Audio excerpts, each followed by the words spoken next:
pneumologista de formação, sou professora de pneumologia, como anunciou a nossa mestre de cerimônias, sou membro da Academia Nacional de Medicina. E como pneumologista, eu acho que eu devo dizer a vocês aqui presentes, seus senhores, né, uma experiência pessoal que eu vivi. Eu fiz parte dos primeiros médicos pneumologistas que trataram AIDS, infecção pelo HIV, porque todo mundo morria das doenças respiratórias. Todo mundo se lembra disso, aqui tem muita gente jovem, mas aqueles que já não são tão jovens se lembram de 30 anos atrás, antes dos medicamentos, e o quanto foi importante a nossa participação e da sociedade civil para que nós tivéssemos o melhor programa de controle de HIV/AIDS no mundo e que, aliás, a despeito de todas as iniquidades e adversidades, continua sendo. Então, eu dou esse exemplo porque eu tive várias oportunidades ao longo da minha vida também de falar sobre isso em vários lugares do mundo. E eu disse, para que isso acontecesse, foi preciso que nós nos desvestíssemos da nossa condição de médicos, de professores, e fôssemos conversar com os usuários, e entender a perspectiva de quem sofre, entender a perspectiva de quem precisa. E isso eu acho que se reflete ao longo do tempo em todos os exemplos que eu aqui vou citar, e eu vou citar apenas os exemplos das doenças raras, que comprometem um número de pessoas bastante grande no mundo e no Brasil. Como vocês sabem, no Brasil são 13 milhões de pessoas que são portadoras de alguma condição que se denomina doenças raras, né, já catalogadas. Né? E para alguns desses brasileiros, né, para alguns desses, não para todos, nós já conseguimos uma assistência, etc. E talvez desses o melhor exemplo, o mais paradigmático hoje seja, né, falando aqui em atenção, em o que eu chamaria ATS, lida, por outro lado, do ponto de vista assistencial, do que eu chamaria uma linha de cuidado ideal. Nós precisamos de uma linha de cuidado ideal que venha desde o diagnóstico das doenças raras, aquelas que são feitas, seja pelo teste pós-natal, né, o teste do pezinho, né, e aquelas que são diagnosticadas ao longo da vida, né, considerando que 2/3 das doenças chamadas raras são de natureza genética, portanto. Né. E o maior exemplo disso, que eu acho, é a fibrose cística, né, como há pouco a Verônica comentara, eu acho que é um exemplo que demorou muito, né, sem dúvida. Nós hoje temos um banco de dados esse que ganhou um prêmio agora, né, o Prêmio Euro, coordenado pelo Dr. Luiz Vicente, nosso coordenador de pneumologia pediátrica na nossa sociedade, e realmente é um banco de dados que nos permite hoje falar de um universo que nós conhecemos. Nós sabemos que temos 6.400 ou 6.500 pessoas vivas e que, se nós conseguirmos aprovar o medicamento, a terapia tripla, então, a fibrose cística faz parte do rol das doenças raras, talvez seja aquela que atinja o maior número de pessoas no Brasil, pelo menos conhecidamente, né? Aquelas que comprometem o aparelho respiratório. Ela tem uma estimativa, né? Ela é estimada de 1 a cada 10.000 nascidos vivos no nosso país, e ela é o exemplo maior de sucesso demorado, porém sucesso, de união entre médicos, sociedades médicas, academia e usuários e representação social de usuários. Isso eu acho que é fundamental, quer dizer, que o Brasil tenha esse amadurecimento. Né? Há pouco eu citava o exemplo, e vou citar outros exemplos que atingem o aparelho respiratório, que são muito importantes para nós, e o que nós já temos hoje digamos, de conquista nessa área. Né? Então, a fibrose cística, eu acho que a Verônica aqui mostrou o processo, como se deu na terapia monoterapia, na terapia dupla e agora, recentemente, na terapia tripla. Quando eu fui pela Sociedade de Pneumologia, resolvi, né, usando um termo bastante popular, tomar esse touro à unha e levar essa discussão adiante, fui à ministra da Saúde, fui ao Ministério de Ciência e Tecnologia, fui à Secretaria de Ciência e Tecnologia do Ministério da Saúde, fui ao CONAS, fui ao CONASEMES, fui à AMB, nós fomos buscar quase que voto a voto para que a Conitec incorporasse, não baseado em princípios ou depoimentos de usuários que já eram, para mim, absolutamente definidores, porque, como a Marisa disse, com muita digamos, muita precisão.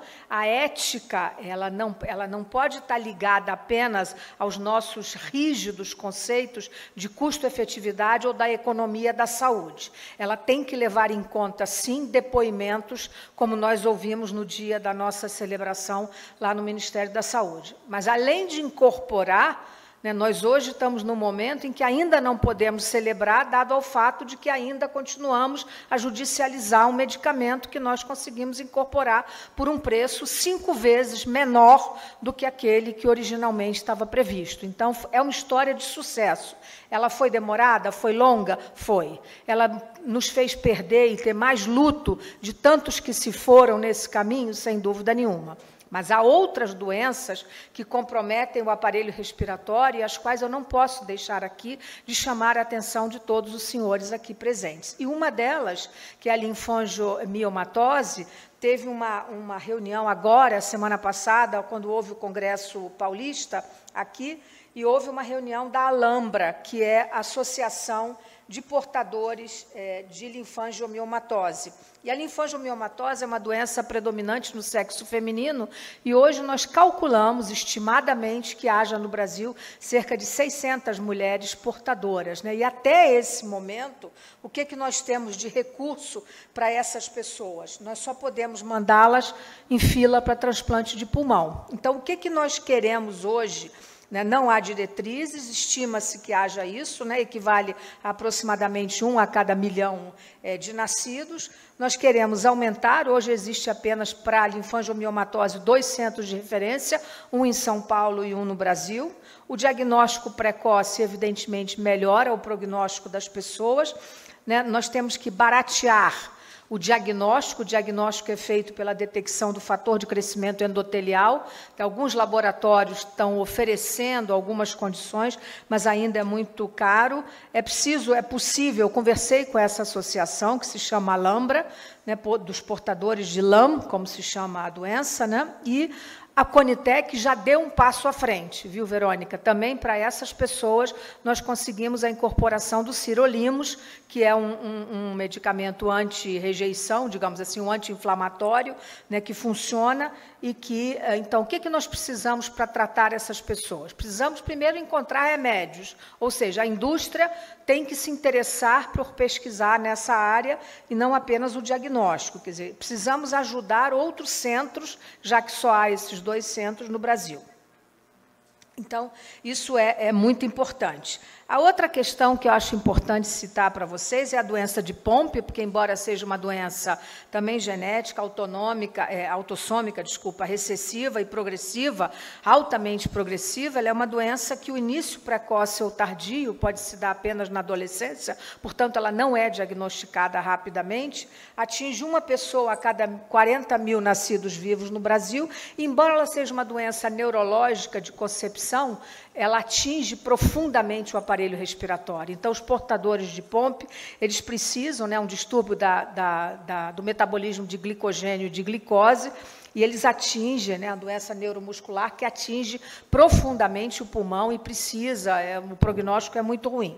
Então, é preciso que as sociedades, intersociedades, neurologia, reumatologia, pneumologia, se unam no sentido de fortalecer e que nós detectemos os portadores dessa condição para que possamos avançar. Qual é o tratamento? Até o momento, nós só temos a reposição da enzima, a alfa-glicosidase, que é a única coisa que é disponível, o custo é altíssimo, e tem um link aberto hoje na Conitec e na SBPT com especialistas em doenças raras para discutir essa questão e para a consulta pública também. Então, a outra questão que acho que é importante, que eu devo citar para vocês, é a deficiência de alfa-1 antitripsina. A deficiência de alfa-1 antitripsina tem um consenso em elaboração, ela também é uma doença que é rara, mas que é muito grave, e o que nós queremos? Vamos, nesse momento, pela sociedade, elaborando o consenso nacional de deficiência de alfa-1, o diagnóstico já pode ser feito pelo mapeamento genético dessas pessoas, e o que nós queremos? Fazendo o consenso, o que nós queremos é influenciar de uma maneira positiva e proativa a Conitec para aprovação de quê? Da reposição da enzima, da alfa-1 antitripsina, que é o tratamento para essas pessoas que têm essa deficiência. Então, se isso for incorporado à Conitec, será alguma coisa que vai melhorar profundamente a qualidade de vida. É claro que isso, numa análise rígida, de novo, Marise, como você, se for analisar apenas custo contra o benefício de quantos, né? E se for pensar só no coletivo, isso não será aprovado. Mas se tivermos uma condição de, junto à Conitec, sensibilizarmos as pessoas de que essas pessoas, uma vez tratadas, elas são pessoas que vão competir no mercado, que vão trabalhar, que vão ter uma vida normal. Então, dar a alguém não é uma chance de sobrevida. Isso foi a discussão que eu mais tive no Ministério na fibrose cística. A diferença entre a terapia tripla e não tratar não é a diferença entre viver e morrer. É a diferença entre morrer jovem ou ter uma vida normal. Essa é a diferença. E é esse abismo que precisa ser vencido, tanto nessa discussão de nós médicos, quanto a consciência da sociedade civil em relação a essas doenças.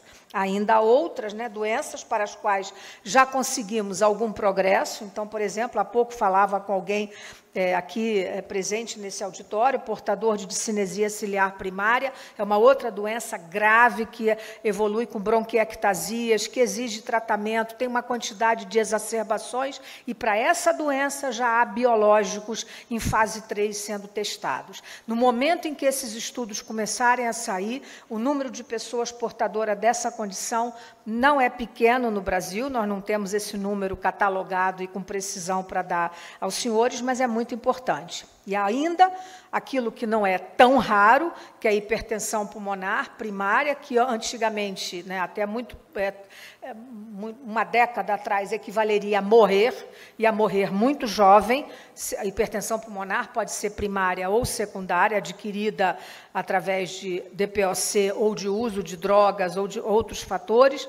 Então, hoje, existe tratamento para ela. Então, o destino desses portadores não é só o transplante de pulmão, onde nós sabemos que nós temos um gargalo enorme no Brasil, é uma outra questão que precisamos avaliar, digamos assim, essa consciência da nossa sociedade em relação à necessidade de sermos doadores para transplante de órgão, mas, de novo, darei o exemplo da fibrose cística. No momento em que o Brasil tiver, se nós formos olhar hoje o número da fila de pessoas em fila de transplante de pulmão, a grande maioria ou é hipertensão pulmonar, primária ou secundária, ou é portador de fibrose cística, dependendo de um corte etário. E essa fila, posso lhes assegurar, ela vai esvaziar, como aconteceu exatamente nos Estados Unidos. A fila de transplante de pulmão, na medida em que se ofereceu terapia tripla, e é isso que, mais uma vez, volto a dizer, não é a diferença entre viver e morrer, essas pessoas estão incorporadas ao mercado de trabalho, a uma vida normal, à constituição de uma família e tudo aquilo que faz parte do que nós chamamos uma linha de cuidado integral, que não é só tratar a doença, é dar a essa pessoa um grau de cidadania, de estudo, de instrução, de consciência social que lhe permita compor uma vida normal em sociedade. Então, eu acho que a hipertensão pulmonar, quer dizer, como eu disse, era a última assim, que eu queria fazer esse comentário, né, a questão da associação, eu não sabia, realmente não conhecia o quão ativa é essa associação de usuários e de portadores de linfangioleumioma,tose, que é uma condição muito grave, né? Eles têm esse nome bonito, né? Eles chamam Alhambra, porque o nome que nós usamos é Alam, né? L-A-M, né? O nome e eles são muito ativos, eles estão realmente, elas, né? Porque a maioria, grande maioria, mulher, é uma doença predominantemente do cromossoma X, né? Então, de modo que eu acho que, juntando academia, consciência social, representação de usuários, esse é o caminho num país tão desigual quanto o Brasil, que já conseguiu o que eu diria, né, existir a Conitec há pouco mais de 10 anos é algo absolutamente extraordinário, num certo sentido, porque permite um canal de aprovação, em que a academia se junta com sociedade civil, né? E aí eu volto a dizer, o exemplo da AIDS é paradigmático, embora não seja uma doença absolutamente rara, mas as pessoas hoje têm uma vida normal, e elas têm uma vida normal por quê? Porque a elas foi oferecido os esquemas de tratamento da melhor qualidade.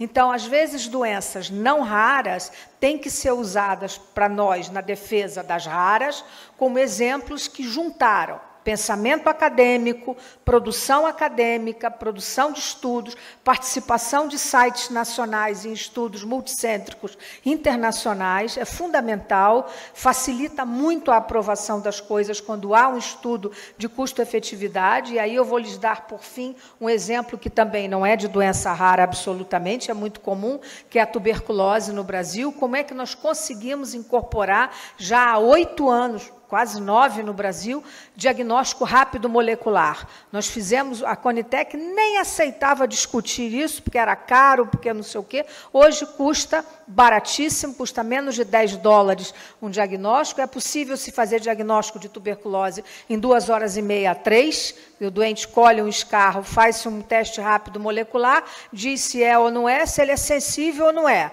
Está resolvido o problema, o importante é tratar. E, com isso, nós conseguimos, embora nós tenhamos tido um impacto enorme da pandemia da Covid-19 no Brasil, em todas as doenças endêmicas, e a tuberculose foi talvez a mais atingida de todos, né? Passamos por um número de casos muito grande, mas nós conseguimos evoluir no sentido de aprovar as novas terapias. Então, hoje, né, e é importante que todos saibam, o Brasil é um dos países pioneiros na implementação do tratamento encurtado, tirando o sofrimento humano de dar injeção durante 1 ano, do tratamento encurtado de 6 meses para tratar formas graves de tuberculose.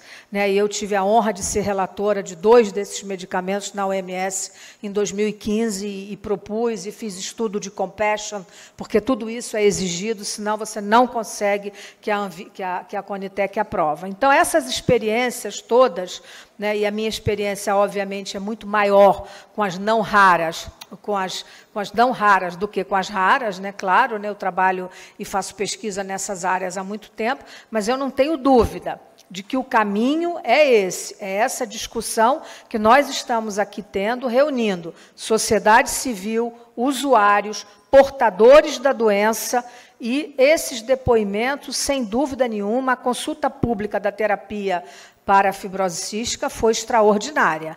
Nós tivemos depoimentos, eu sei porque alguns pacientes eu tinha tratado, e se foram, eu fui a médica da primeira brasileira transplantada dupla no Brasil, e a mãe dessa menina, que morreu depois de 5 anos do transplante, por uma rejeição tardia, e citomegalovírus e as complicações que nós sabemos, a mãe fez questão de se manifestar na consulta pública. Se a minha filha estivesse viva, ela seria candidata ao uso desse medicamento. Então, são depoimentos como esses que não podem ser olhados apenas como algo enviesado, né, com o viés de um depoimento pessoal. Eles têm que se somar ao esforço da criação de uma linha de cuidado integral, que permita às raras serem diagnosticadas precocemente, aumentar o grau de consciência social de usuários, famílias e sensibilização da comunidade acadêmica para que, juntos, nós consigamos tratar, salvar vidas e dar qualidade de vida ao maior número de pessoas. Muito obrigada.